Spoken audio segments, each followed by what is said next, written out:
Welcome to Subramani. I'm going to talk about a slightly touchy topic, that is women and financial abuse. Women are financially abused, it's pretty common, and so are men. There are men also who are financially abused, but today we will talk about how women are financially abused. A young girl gets married.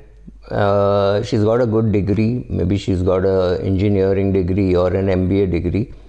She's earning say 9 lakhs and she marries a guy who is earning say 25 lakhs. Now this is not very uncommon, but this happens.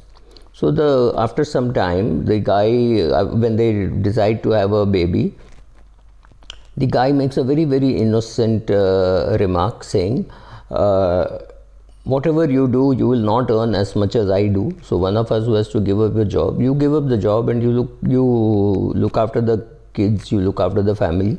So I will do the earning. You heard this very innocent remark, but it could be beginning of an abuse unless you have full access to his bank account, credit card or whatever you want to spend, including money that you spend for which you don't have to give an answer. You don't have to say, I bought myself a dress. You just say, I spent it.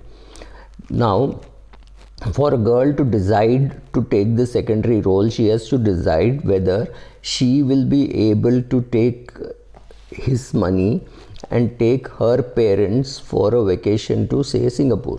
Maybe she would have done it with her own money. Will she be comfortable doing it with her husband's money? The answer seems to be very difficult, because here is an independent girl who was earning 9 lakhs, who was spending it the way she wanted, and she's married to a guy where she feels, she may not have to, but she feels that she has to justify every rupee that she spends. So why did you take a Ola car? Why did you not go by bus? Why did you not go by auto? Any of these questions could be beginning of a long-term abuse, so please be careful. But this is a very common heard thing that when women themselves say it, but Subra, I'm not the primary provider, he's the primary provider. The minute you say this, you are undercutting yourself, you are putting yourself under stress, saying, but you are the primary provider. You provided him with 2 children, you provided him with a house, you provided him everything. So you are the primary provider. He is the primary provider of cash. You are the primary provider of support, right? So don't get, I hate hearing this, and I hate women being financially abused, and there are women who don't even know that they are being financially abused. So let us look at, I mean, the greatest example you can think of is Britney Spears. Actress, I mean, she's a show woman, she's a singer, she can go around the world, she can sing, she can earn money, complete freedom to earn money, but she can't spend more than $7,000 a month without asking her father. She's under what is called conservatism or conservatorship in the US, and I think it is complete abuse.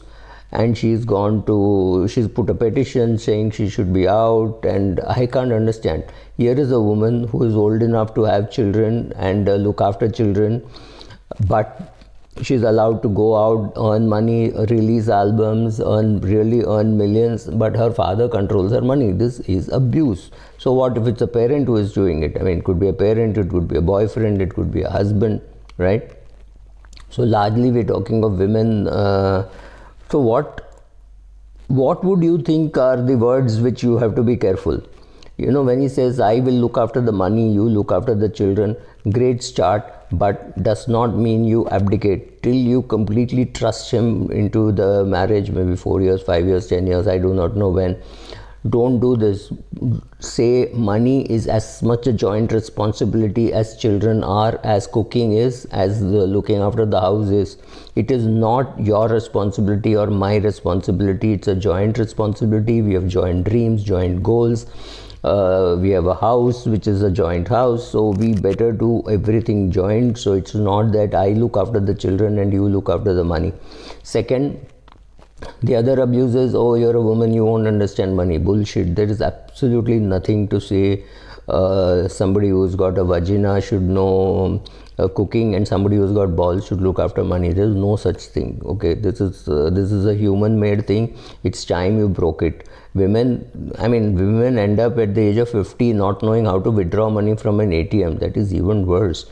There is no reason why educated women who can run a house should ever get into this kind of an abuse. So, but the message is very clear. I look after the money, you look after this. Well, if he does that, great, but participate in it. Ask him why PPF, why not NPS, why in equity fund, why ELSS. Keep asking every move that happens. Don't just be blind to it. If you don't understand the explanation, ask, read, find out. There are blogs, there are vlogs like this one. We keep talking about all these products, so learn it and make sure that you're at least seeing what he's doing. It should not happen that he tells you, oh, you need not work, you don't have to do anything, and then cuts you off completely. 5 years after being unemployed, you will soon become unemployable, and if you have 2 kids to support and he doesn't pay you anything, you're in big deep shit, right? So other form of abuse is whenever she asks for money, guys scream and say, you don't know how to handle money, you're a woman, you just blow it. Nonsense. This is just a way of hiding that and the fact that he does not want you to spend the money. Be careful. Don't take such messages lying down. Bank, if he keeps separate bank accounts, does not allow you access to his bank account, make sure that these warning signals are heeded too. Don't say, I didn't even see it coming. 20 years into marriage and then women say, I didn't even see it coming. You're absolutely blind. You should have seen this. I am not saying every marriage ends up in bad abuse, but when there is an abuse and there are signals, at least learn to pick up the signals. See whether your friends are going through it, right? Oh, you're a woman, I can't trust you with money. That is again nonsense. So just freeze him, stop him right there and say, no, this can't work.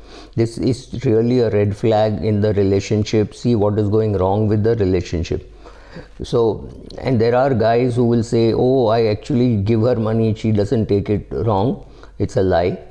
So you have to have access to your bank account, his bank account, your credit cards, his credit cards and debit cards. Of course, if you have a spending problem, then you better be careful. I'm not saying it is a license to go and blow all the money, but be responsible towards money, and I think both of you should be responsible towards money. Okay, let me just tell you, sum up what is financial abuse. If you have no access to the joint bank accounts, if you have zero sense of what is your family's net worth, if you have no credit card, if you have no bank account of your own savings which you can withdraw whenever you want without having to give an explanation, and you have no ways of earning your own money, assets are not held in your name, all the assets are held in his name or either or survivor, just check out all those things. If all this is happening or some of it is happening, it could be a great case of abuse. And if you are a little insecure about your marriage, then there could be a signal that he wants to just dump you and go, maybe dump you with the kids and go. Make sure that these things are not happening in your life or to people around you, your friends, colleagues, sisters, right? So financial abuse just happens everywhere. You have to be careful. Don't accept things like you're not a woman can't handle, or you can't handle money because you're a woman. Financial literacy is a learned skill. It's not that you knowing and all. You have to learn it. You may have some instincts which could be better than your husband's, and you will be spending based on your individual personality. If you come from a very rich family, chances are you will spend more. And if he comes from a rich family, chances are that he will spend much more. So understand your personalities, sit down with your goals, see how much he is investing, how much you're understanding out of that. When he puts money in equity, ask him whether he understands equity. Is he doing an SIP? There is absolutely no reason for you not to understand or ask or any of those things, and then say, oh, I got abused. Of course you got abused, but then you should have seen the signals of being abused, and the signals that he is picking up all the money, keeping it with himself, investing in his name, maybe making you a nominee, but nothing beyond that. And then realize that, oh, something is going wrong. And then when he dumps you, you say, oh, these were signals. Yes, if these are signals, take charge of it now. Take care now. Talk to people, learn, and monitor your own investments. If you're not doing that, don't blame the world for being abused. The world is not going to come and solve it. You will have to still solve it yourself. At least start by meeting an advisor. Thank you.